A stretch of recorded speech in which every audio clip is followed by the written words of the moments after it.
Hey, it's Brennan, your favorite Seattle area realtor. Today I'm coming at you with my 14 places to visit when you come to Seattle, Washington. Hey there, if you don't know anything about me, my name's Brennan. I left Microsoft years ago to start helping people build wealth by investing in real estate. Today, we're taking you through the top 14 things to do when you visit Seattle, Washington.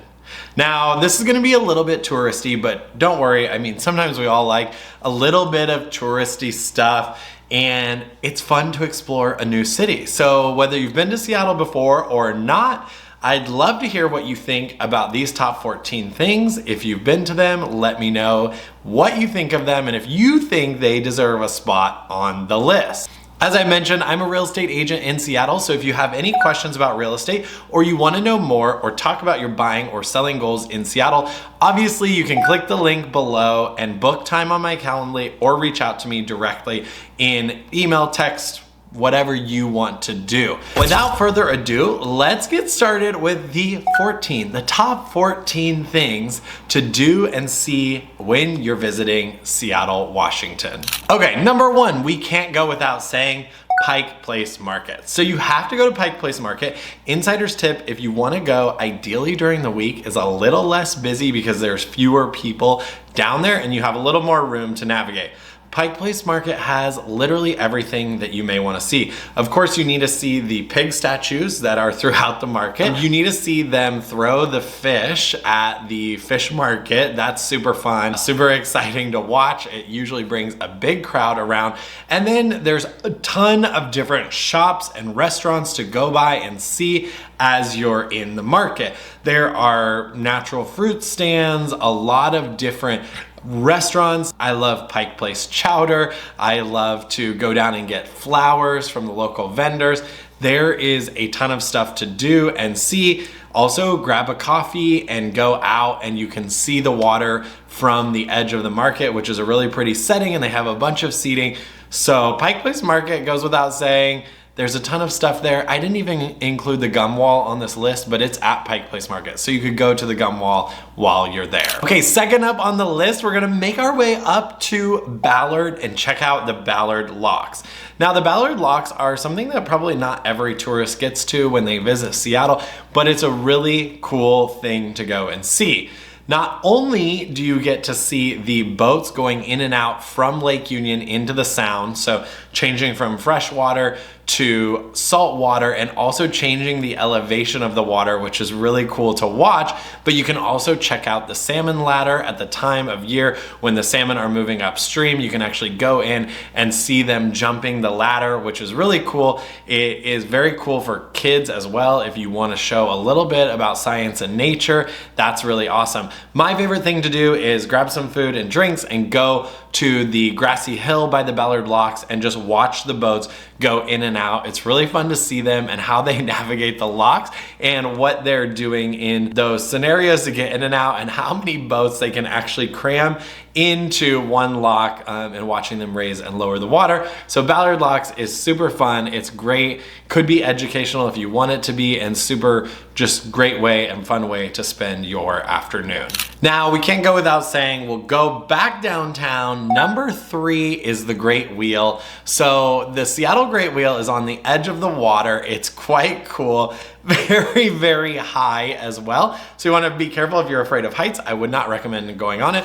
But the Great Wheel is at the end of the pier where there's also a lot of different attractions. There's a lot of games for kids. There's food as well there. There's like flying over Washington, the attraction. So there's a lot of stuff, a lot of vendors down there as well. So you can go down and see the Great Wheel, get on it, get up to the top and see everything from a bird's eye view. You can see over the entire Puget Sound, and it's a really cool experience, especially if you've never been to Seattle and you want to look back at the Seattle skyline. That's really cool as well. Okay, fourth on the list, it's the Fremont Troll. It's this gigantic statue of a troll, and you could actually get up on it and take pictures with it. And it's great for kids as well. They can climb up on it, take photos. It's really cool. It's a great attraction to go to. It's super cool. It was iconic in the Fremont neighborhood. Nonetheless, the Fremont Troll is still worth checking out. Number 5, we're gonna head up to the neighborhood of Capitol Hill, one of my favorites. So Capitol Hill is known for all of the bars, restaurants, nightlife,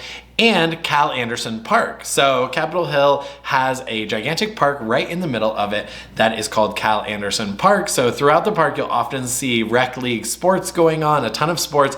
There is a fountain right in the middle. There's a lot of dogs that go in and out of Cal Anderson Park. The Capitol Hill Farmers Market borders the park on the weekends. And then you also have this really cool area of tennis courts that changes not only into tennis, but it also changes into a lot of skateboarding. There's also other games, like I've seen the people on bikes playing like bike polo before in there. So there is a lot of activity going on at Cal Anderson Park. The other thing you can do is just get ice cream at Molly Moon's and go across the street and eat it in the park. So I've definitely spent some time just sitting there hanging out with friends and eating, but Cal Anderson Park is a great place to visit and check out, especially if you want a little more of a leisurely afternoon. Number 6, now this one is getting better with time, and that is the Seattle Aquarium. So right now the Seattle Aquarium, right on the edge of downtown, right near the water, near that Great Wheel, which was on the list before, it's getting a total addition to it. So the city is doing a waterfront development project where they're actually adding to the Seattle Aquarium. They're adding this huge new tank that basically you can see in from all sides. It's almost like a 360-degree globe, so you could see some of it from the outside. There will be seating above this part of the aquarium that goes down over the highway that used to block the view of the Puget Sound, and will give access for people to access the water from up above at the market. So this is going to be an awesome addition to the Seattle Aquarium, but nonetheless, the Seattle Aquarium as it is very cool, has a lot of exhibits, it has a lot of stuff that you can go and see, and it's a great way to spend a day in Seattle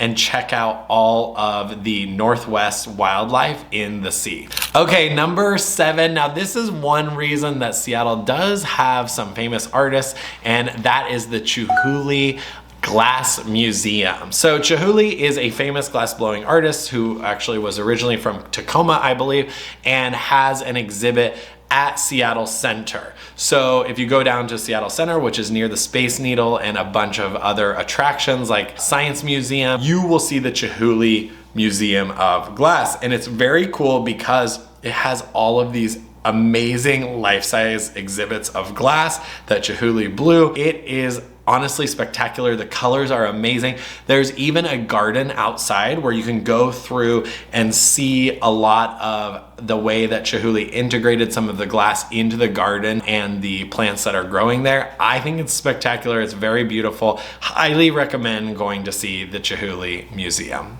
While we're at Seattle Center, let's not forget the Space Needle. So it's definitely worthwhile to check out the Space Needle. It's super fun to go all the way to the top in the glass elevator. It is a little scary if you don't like heights.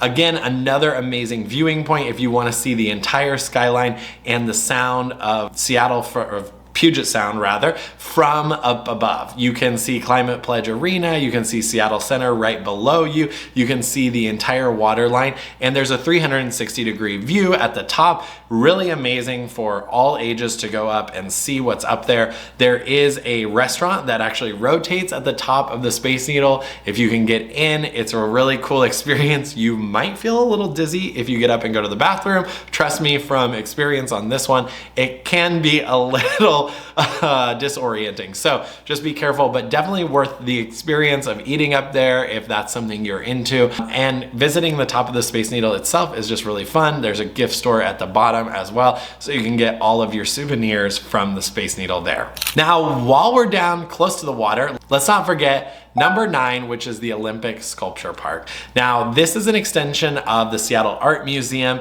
and it is all of these massive life-size sculptures outside in this garden or in this park. It's really cool because it's right along the water. It has a trail that connects to the waterfront trail that goes all the way up to Expedia's campus. It's really cool to walk around. You'll see a lot of people out on sunny days there. You'll see a lot of dogs in the area, but it's a really cool place to go. Again, you can hang out on the grass, you could bring a picnic. There's also some events that they do there. So Seattle Art Museum, or SAM, does typically one of their nights at the museum there during the summer, which is really cool. Sometimes they have performances there. They have a tiny little amphitheater. So it is a very cool and trendy place to be. Great place to look at the water and great place to enjoy a little bit of art.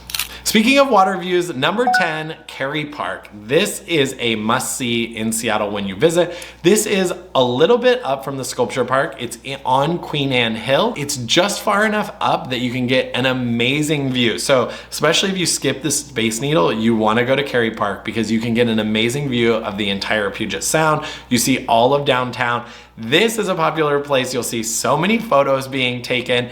It's really just a 20-minute stop. It's not something that will take up your whole entire afternoon, but it's definitely a place to go, get photos, see the entire skyline. It's amazing on a sunny day. You can see all the way to West Seattle and Alki. And not to mention the homes on Queen Anne Hill are very magnificent. So it's a great place to go and check out some of the architecture of the city as well. So definitely hit up Kerry Park. Now, number 11 is for the outdoorsy folks, the people who want to get a little exercise while they're in Seattle, and that's the Burke-Gilman Trail. So the Burke-Gilman Trail is notorious in Seattle for all of the bikers, runners, rollerbladers, if there are any. I have not seen a lot of those, but it is an amazing trail that you can walk along, you can bike along, you could skate along. It has a ton of foot traffic, typically every weekend, but anytime it's nice weather out as well. The Burke-Gilman goes all the way from Golden Gardens in Ballard through Fremont, all the way up to Lake City or near University of Washington, and then it actually continues all the way around Lake Washington. So it's an awesome trail. There are miles of trail on it. It's really pedestrian friendly. It does not have, I don't believe there are any road crossings. There might be a few, but it's very secluded from the road. So it allows the trail to continue to go without being interrupted by traffic a lot, which is really awesome. And that's why bicyclists like it so much. Walkers or runners really like it because it gives you this endless piece of trail. It goes from Ballard, where the beach is, all the way through what we call the Cut, which is the part that cuts the north side of Seattle and Seattle Center. And it will go along the water there all the way up to Lake Washington. So it's a really beautiful trail. It's also really amazing if you are into those endurance sports and want to have a path that is uninterrupted. Definitely check out the Burke-Gilman Trail. Okay, number 12 on the list is less of an attraction and more of just a neighborhood that I think is really awesome to go and look at and see, and that is Pioneer Square. So Pioneer Square is just north of our stadiums, so just north of Lumen Field and T-Mobile Stadium, and just south of downtown. The reason that I love Pioneer Square, it has a lot of stuff to do, but it's also very cute. It has a brick paved path that is cut off from traffic, so you have a lot of bars and shops lining that. It's really pretty, especially in the fall or the spring when the trees start to bloom. You can get coffee down there, there's wine tasting, you can eat at different restaurants down there, and especially if you're there on a game day, on a Seahawks day or a Mariners day, you will see a ton of people there at the bars or at the restaurants before they head to the game. You can also get from Pioneer Square really easily to the water, so if you are already downtown and you want to come right down to Pioneer Square, it's super easy. It borders also the International District. If you want to go have some delicious food or explore there, it's a great place to go. So Pioneer Square is a must visit on my list. Number 13 on the list is Gasworks Park. So we're going back up to Fremont, just north of the Cut, or just north really of Lake Union. Gasworks Park is a park where they've left all of this old, huge gas like machinery in the park that actually looks kind of cool now. It's really pretty. It borders up right along the water of Lake Union, so you can actually sit on the hill of Gasworks Park and look back at the city, the skyline, and you can see all of the people in the water. So if there are boats or kayakers that day, you'll see them all going along in the water. A really great place to go take a picnic, hang out, look at the skyline. You'll see a lot of people there on nice days, and it's just a really cool environment to, whether you're older or younger, you can take anyone there really and explore the park and really enjoy it. If you want, I believe you can push off with kayaks if you have them from Gasworks Park, I think. I'm not certain about that. I've never done it, but it's a really great place to go. Sometimes there are events like in the summer, sometimes they'll do a concert series or some sort of festival there. So there are things to do there and different events, but it's a really cool place to go and just check out the views and see the stunning beauty of Seattle. Last but not least, we're ending with another park, and this is the Arboretum. So the Arboretum is one of the coolest parks in Seattle. It is down in Madison Valley, in between kind of Madison Valley and Madison Park. It is a park that you could drive through. There are some play fields like soccer fields, baseball fields, but really what's most attractive to it is the plant life in the Arboretum. It has thousands of types of plants that are not necessarily around everywhere else, but they are very concentrated in this park. There's a ton of trails and walking there. And again, it's not super divided by traffic. So you have a ton of different trails that you can take without being interrupted by the traffic that's going through the park. It is really a great place if someone likes plants, wants to see the beauty and greenery of Seattle, or if you just want to walk your dog or go on a long walk with the people you're with. It's a really great place to go and enjoy the outdoors, the fresh air, and all of the amazing plant life. I would say it is definitely a must-see. It's bordered by a golf course as well as a little bit of a neighborhood, but really in the park you don't see a lot because the Arboretum has so many trees and huge growth from thousands of years. So it's a really cool space. There's, I believe, public tours through the park as well. So if you wanted to do something like that, you always could, but it is a really awesome Arboretum place to go and check out. So have your afternoon free to walk through the park. There you have it. Those are my top 14 things to go visit when you are in Seattle. Visit and do and experience not only the beauty of the Pacific Northwest, but everything that Seattle has to offer. I'd love to hear if you think these are the top 14 attractions. Obviously, there are others that I kind of mentioned, but Seattle has so much to do. This is a great mix of sort of experiencing the lifestyle as well as experiencing the outdoors, in my opinion, and seeing all of the amazing views that Seattle has. But let me know if you think others should be on the list of the top 14 places to visit and things to do when you're in Seattle, Washington. Thanks for tuning in. I'd love for you to subscribe to the channel below. And if you want to talk about Seattle real estate and how to get into Seattle, or if you're moving out, how to move out, DM me or sign up for some time on my calendar below. Thanks, everyone.